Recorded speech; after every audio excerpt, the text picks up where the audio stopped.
Angel, it's cold outside. A Good Omens fanfiction.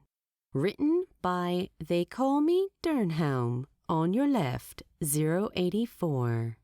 Read aloud by SkyAsimaru. If you enjoy this podfic, you can check out the original story on Archive of Our Own. If you would like to hear more of my recordings or see some of my own work, you can find me through the pen and screen name of SkyAsimaru. Angel, it's cold outside. Summary. Angel, didn't you hear me? Crowley slurred. It's cold outside.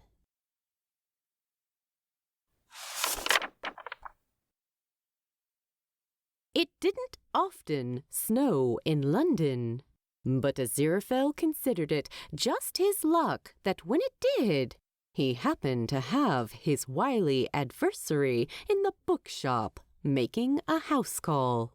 This wasn't exactly a new thing. Crowley had been coming around since 1914, after they'd both orchestrated the Christmas truce just to share a drink and get some peace and quiet for once. Aziraphale was fairly certain this was one of his ideas.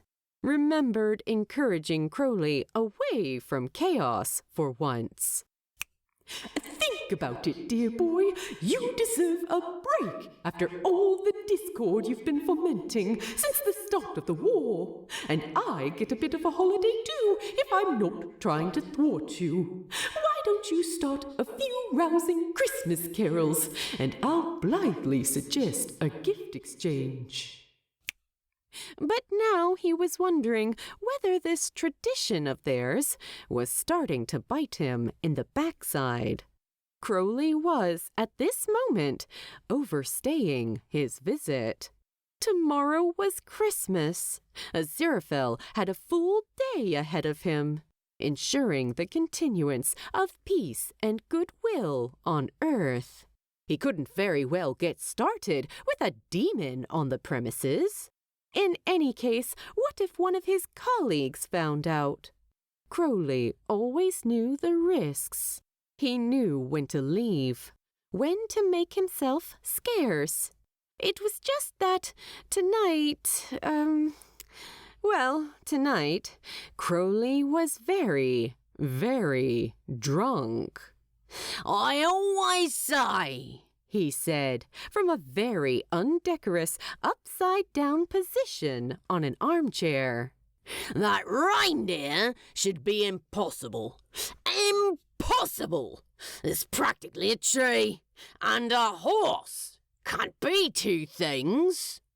The eagle owl, bullfrog, and whale shark disagree, my dear, said Aziraphale in a strained voice. Crowley blinked at him, realizing Aziraphale had just made a point. What was she thinking? He said anyway.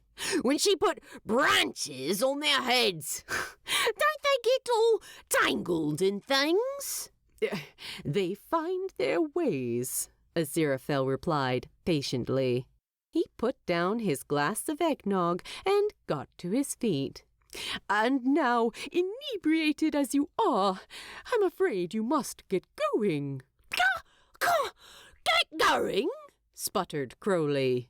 He twisted in his chair, trying to get upright. Oh, I don't believe it. You kicking me out in this weather? Crowley, Aziraphale sighed. You really can't stay. Crowley pouted like a child. Angel, it's cold outside.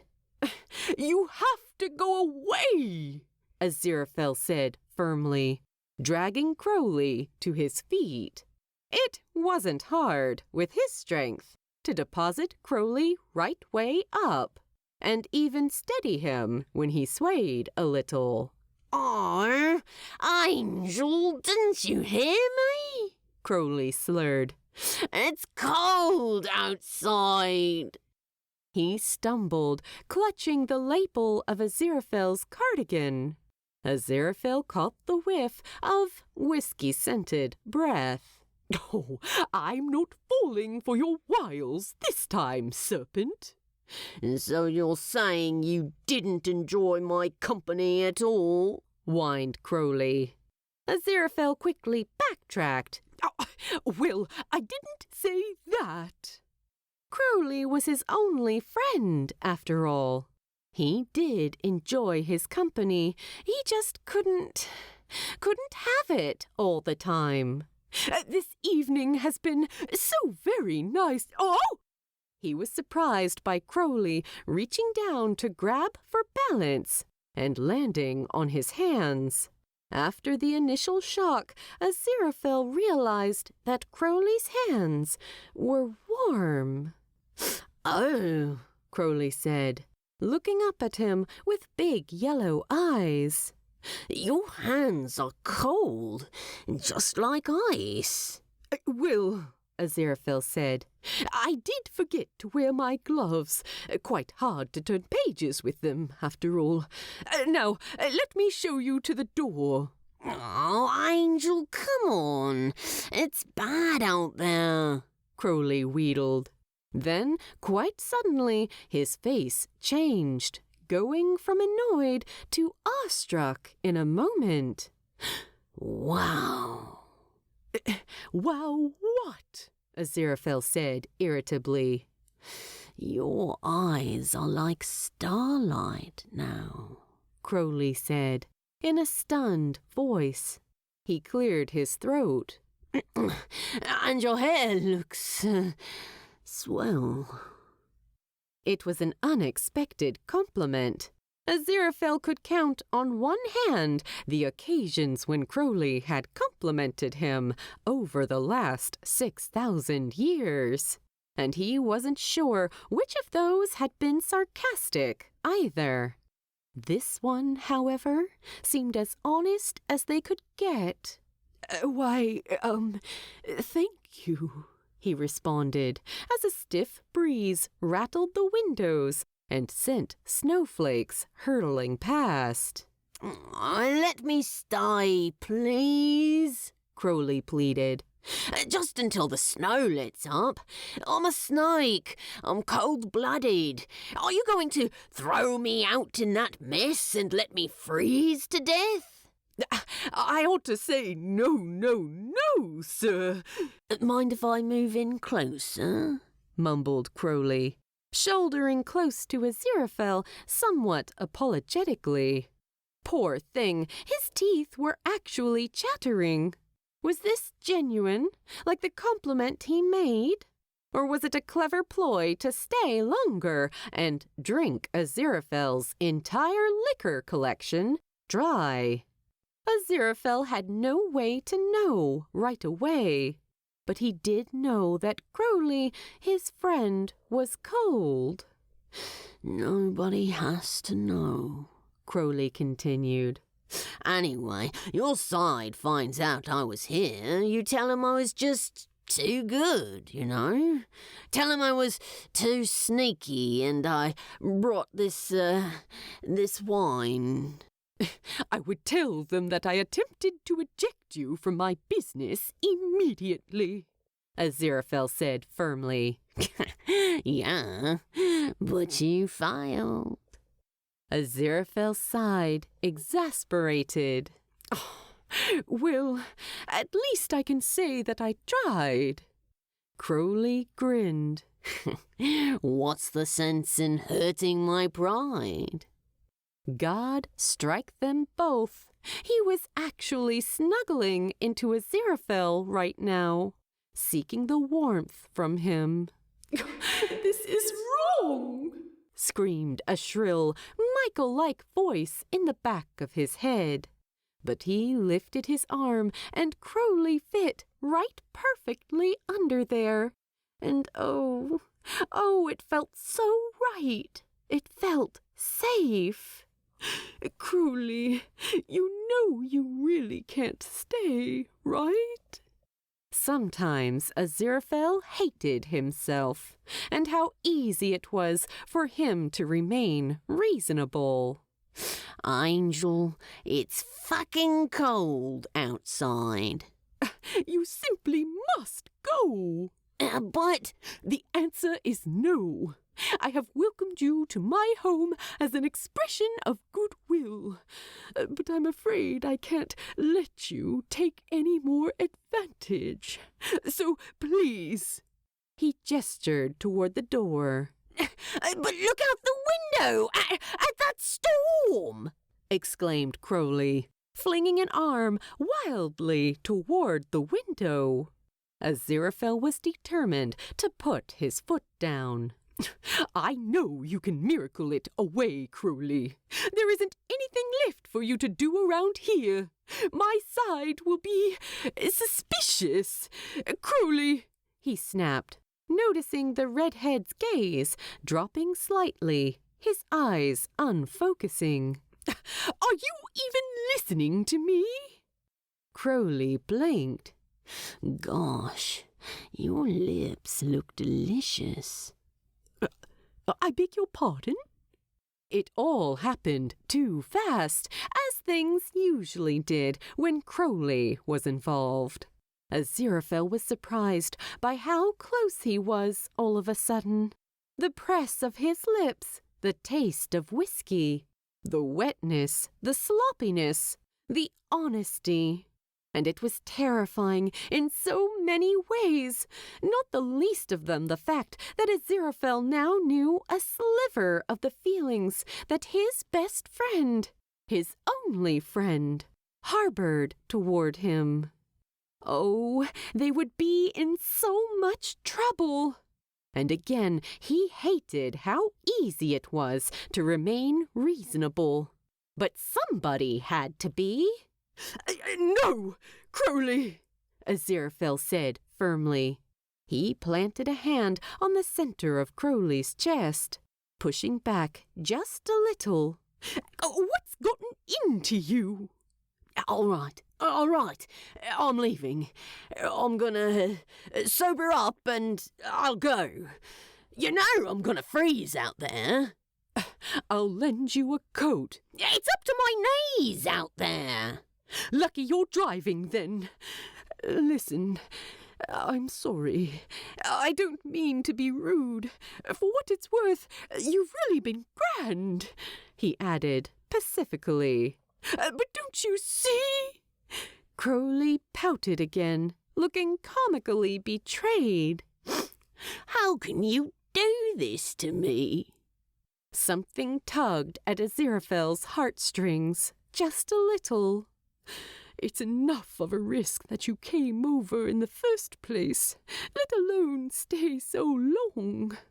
There's bound to be talk. At least there will be plenty implied. Yeah, that you kicked me out into a storm and I caught pneumonia and died, retorted Crowley. I mean, what if I was human? Begone from my presence at once, serpent, Aziraphale declared, or I shall have to smite you. Crowley looked up at him with a crooked, helpless smile. Oh, don't you see, Angel? He said breathlessly. I'm already smitten. There could have been a lot of things that happened then. Aziraphale could have kissed him again. They could have returned to the couch and finished another bottle. And kissed, and kissed, and kissed all night, without even needing a leaf of mistletoe. But that was not what happened. Aziraphale swallowed down his feelings, not for the first time, and certainly not for the last.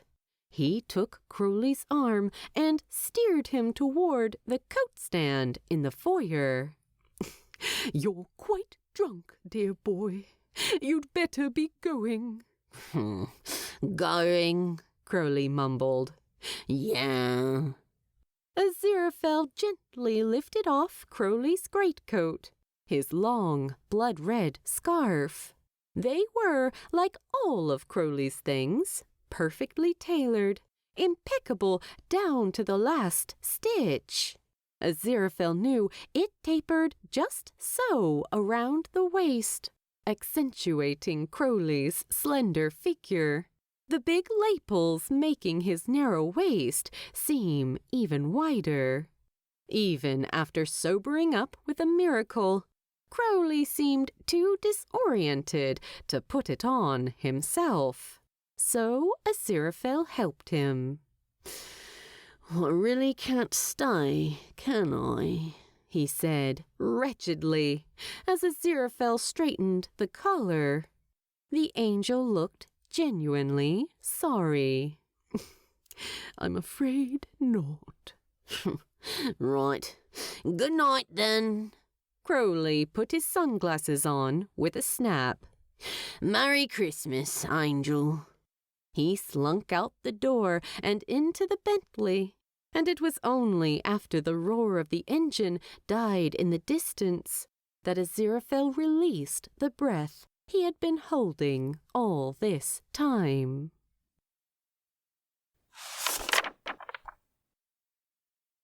Years passed as they were wont to pass. Times changed. They almost came to an end for a start. Somehow Aziraphale survived it, and Crowley survived it with him. It wasn't just the times that changed, Aziraphale realized, sitting on a bench in Tadfield in the dark, waiting for a bus to arrive. He'd changed too. So had Crowley. They held hands for the first time that night on the way back to London. And once they'd started, well, they could hardly stop. They held hands after their date at the Ritz. They held hands in concerts, galleries, the tops of buses.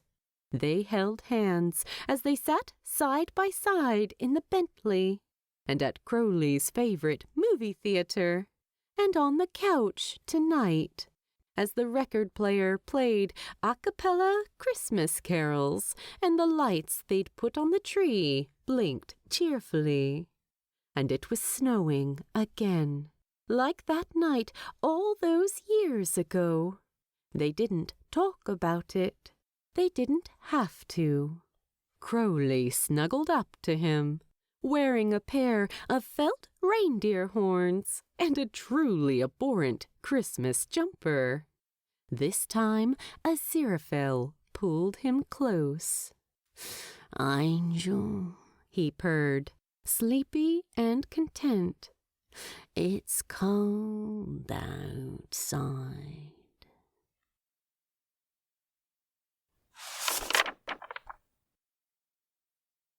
The end. Happy holidays, everyone. Merry Christmas. Please drop by the archive And let the author know what you thought of their work.